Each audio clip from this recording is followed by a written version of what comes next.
Hello beautiful souls, and welcome back. I am so glad to have you here for this weekly tarot and oracle reading. This week I thought we would get some messages from some animals and then use the Wildwood Tarot to clarify that message. So this deck is the messages from your Animal Spirit Guides by Stephen D. Farmer, and we used the Wildwood Tarot, which is by Mark Ryan and John Matthews. So, with card illustrations by Will Worthington. Figure it's always good to know who is creating the cards that we are using to get messages from. So, we're going to go with this as a general theme to see what it is that we need to focus on this week. I really have been enjoying using oracle cards recently. I mean, I still love my tarot cards, don't get me wrong. Love my tarot cards. But I've just had this deeper connection recently with my oracle cards, a deeper connection with spirit, with just something deeper down inside, especially in my personal work as well as just doing videos like this or videos for other people. It is amazing how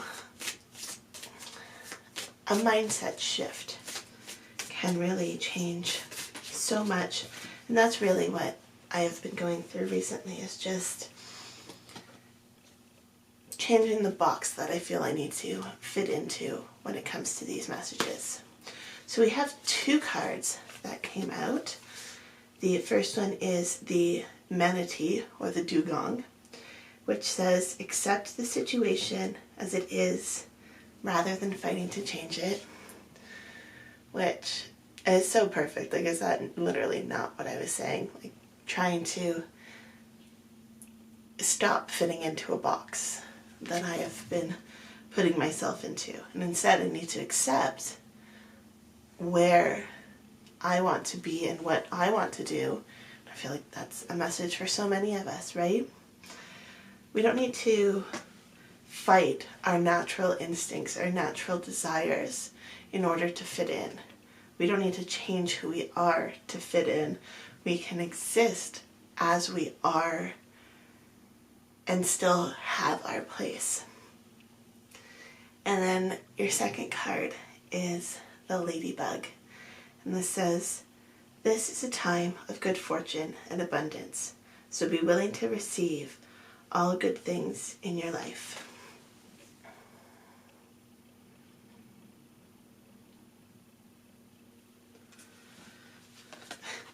So between the Manatee and the Ladybug, it's almost like to really be able to receive and to really be able to benefit the most from this human existence, we do have to allow ourselves to be who we are.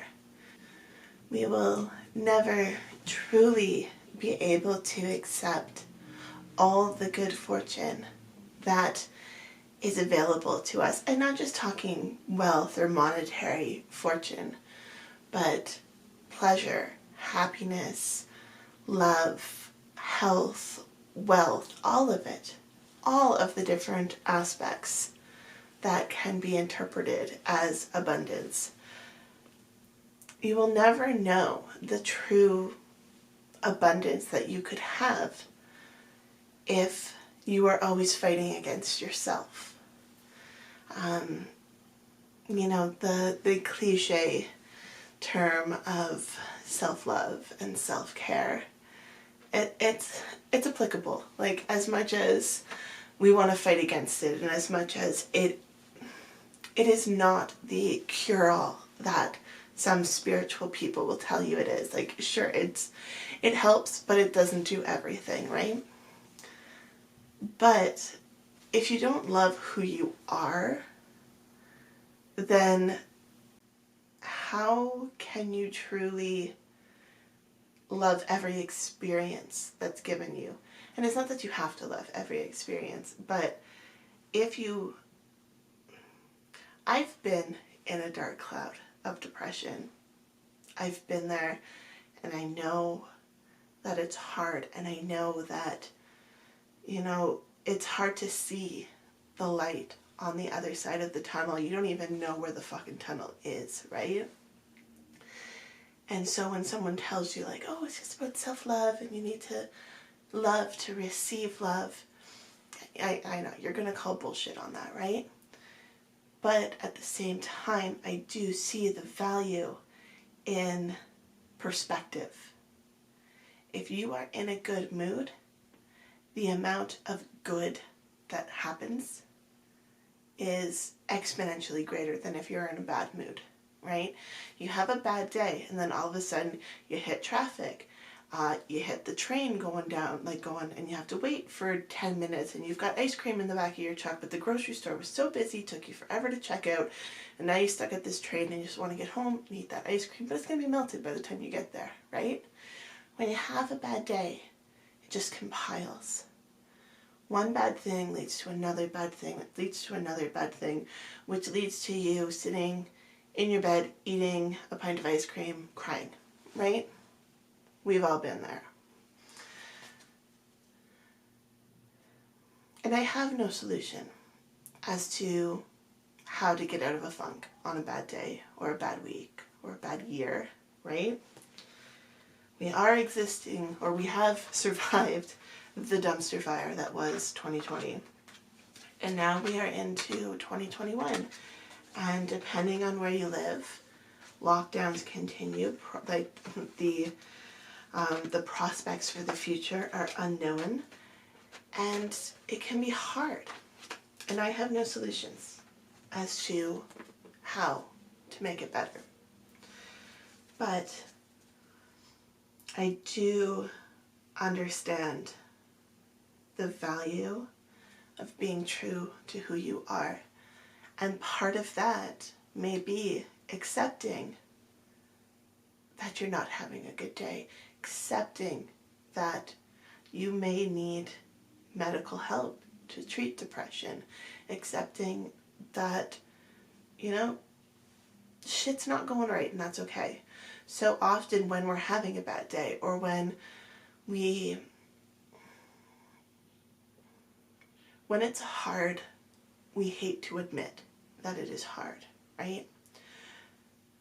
The first step, at least for me, for my healing journey, was admitting that it was hard and that I was having a hard time. And stop fighting myself, right?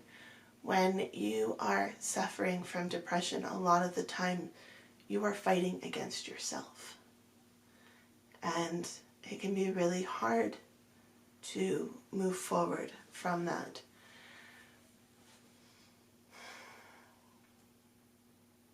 Sometimes you don't need to move forward, right? Like, I'm not saying ends. I'm just saying sometimes it's not about getting better. Sometimes it is about accepting where you are. Because when you can accept, acknowledge, maybe is a better word, acknowledge where you are, then doors may begin to open.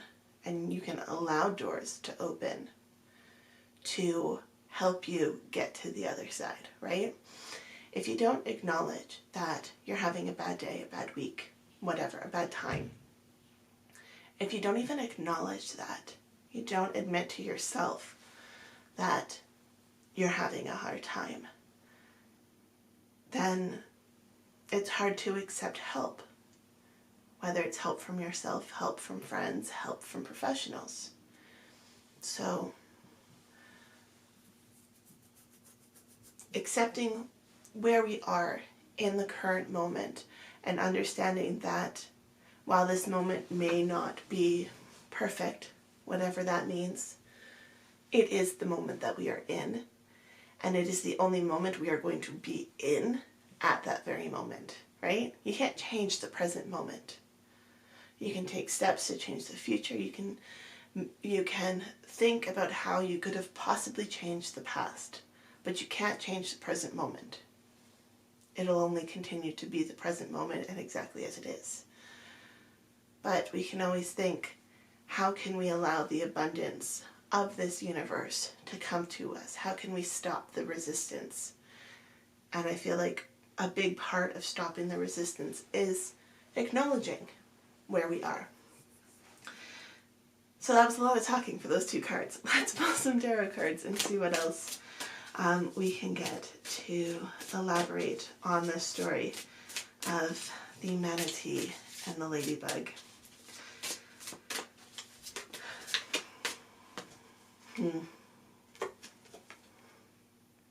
Journey. Transformation. It's interesting. There's a lot of crows or ravens. Looking at the shape of the beak, I'm going to say raven, but I'm not an expert in the field. But so there's a lot of ravens in this card, but I'm really drawn to 3. There's one here, and then there's 2 flying, and then there's 3 other ones further in the background. But 3 is about cycles. It's about birth, life, death. But if you look at, say, the life cycle of a caterpillar, the death of the caterpillar is the birth of the butterfly.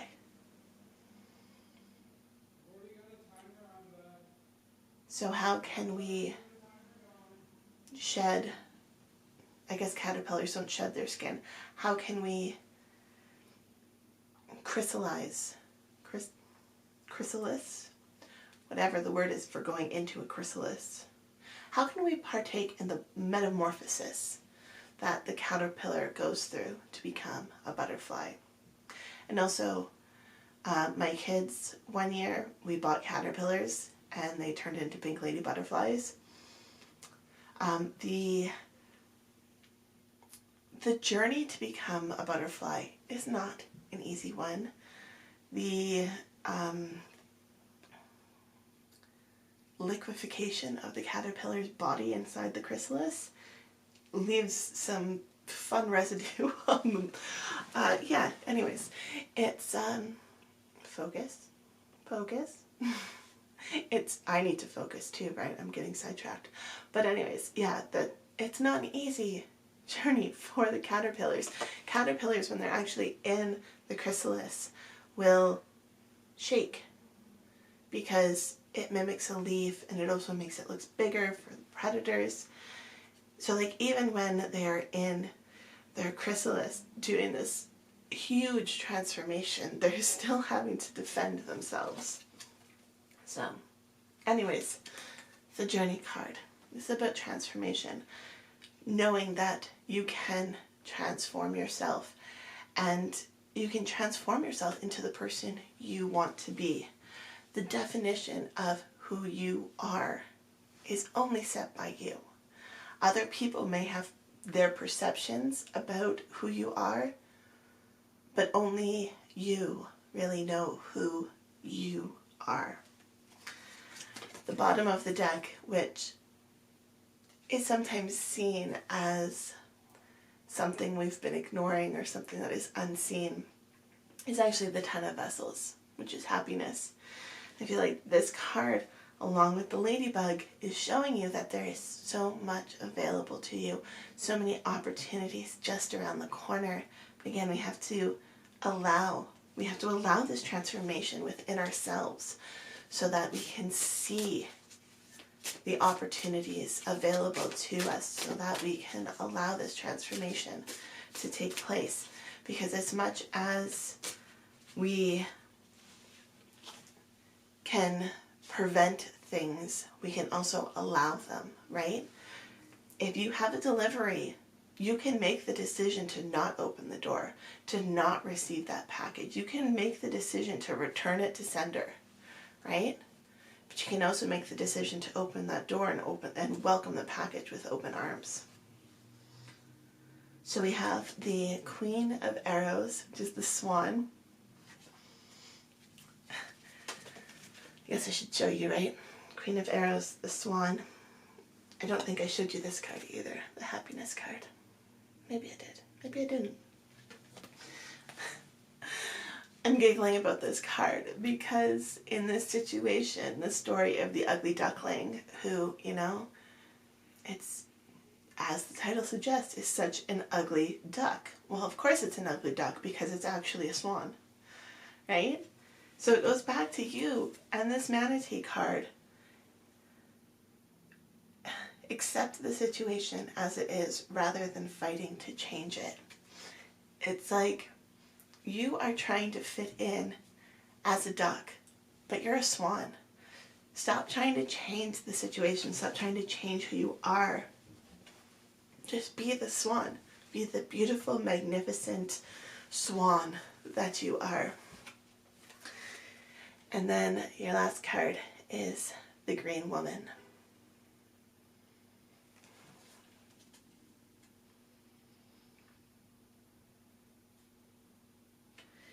This is fertile, abundant, loving energy. And I feel like the Green Woman in this case, she's just here looking over you. She's just saying, I am here to support you. I am here to be the mother figure you might not have. I am here to be the loving companion you might not have. I am here to be whatever you need me to be in this moment, because I am here to nurture and love and help you grow and help you to reach your dreams. I feel like this is Spirit saying, like, I'm here. Trust that I am here. And that's whatever spirit you believe in. Whether it's God, whether it's Spirit, whether it's Mother Earth, whether it's universe, whatever you happen to believe, that higher power, or that higher power that resides within yourself, is here to support you on this journey, on this transformation, and you can do it, okay? So that is your message for today. I hope you enjoyed this reading. If you did, don't forget to hit that subscribe button and all those other fun YouTube things, like leaving me a comment and hitting the like button. You know, it helps me out and all that stuff that you're supposed to say as a YouTuber. You know what? Taking my own advice here, feels so awkward to ask people to like and subscribe and comment. I mean, by telling you, is that going to get you to do it? If people tell me to leave a comment, I'm not just going to leave like, oh, you asked me to comment, I'm going to do it. I only comment when I have something that I feel is of value to the conversation. I only comment when I really enjoy something. So if you enjoyed this video, leave a comment. If you didn't, that's okay too. Thank you for watching. Love, light, and happiness to all of you. I'll see you in the next video. Have a fantastic day. Bye.